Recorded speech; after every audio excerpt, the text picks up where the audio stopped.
šitaip yra, aš Strakinską asmeniškai gerai pažįstu. Jis yra betigalietis, o man betigalai teko būti vikaru. Kadangi nenorėjo į lagerį, jį užverbavo. O dabar kiek jis pasakė, kiek nepasakė, yra tokių šnekų, kad jis yra pasakęs. Bet kad jis buvo užverbotas, tai nebuvo nei vienam jokios abejonės.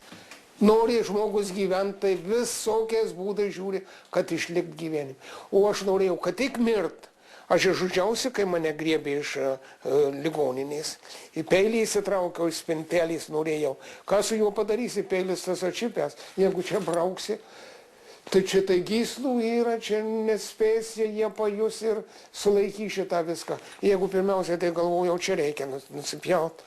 Nu, tu užverščionais ir nenugriaujuosi ir viskas bus. Tai aš tą peilį ten stalavas, kaip kaimas vadina. Pažiūrėjau, kad jis neaštrus. Tai ką daryti?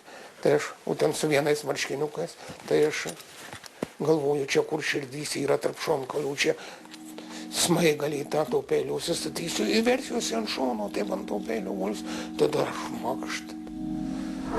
Pradžioje jis buvo kalinamas vienutėje, Kauno saugumo rūsiuose.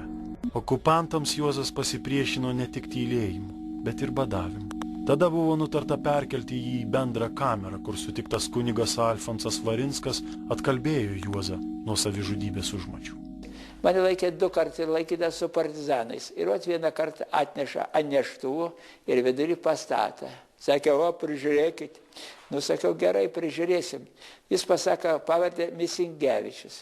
Mes įpratom, kad kai kalbi su žmogu, lagerį ar kitur, neklaus pavardės.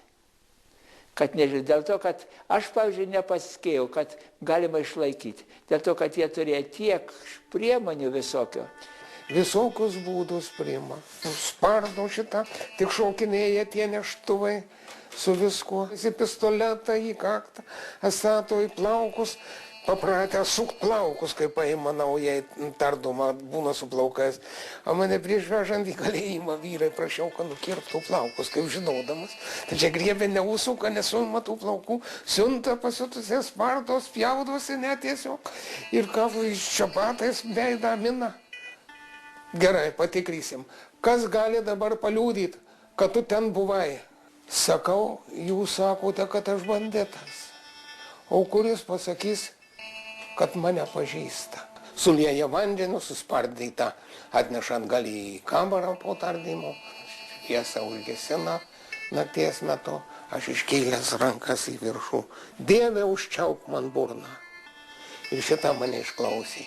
Ir aš jaučiuosi, mano didžiausias nuopelnas gyvenime buvo, kad man užčiaupė burną tą.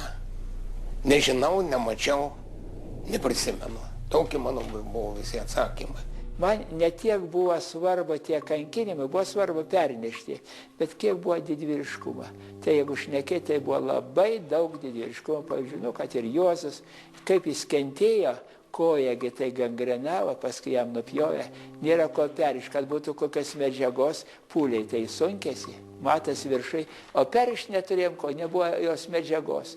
Nu tai aš bandau į tą veidą nušluosi, ką kitą škurlių ten drėgnų kitą, bet daug kažko, ko negalėjau padaryti. Jie nupuvo tiesiog, kad sakyčiau, koks tai užkrėtimas, bet juoda tokia buvo, juoda tokia kaip džiauvyta, rūkyta žuvis, tokia panašiai. Čia oda.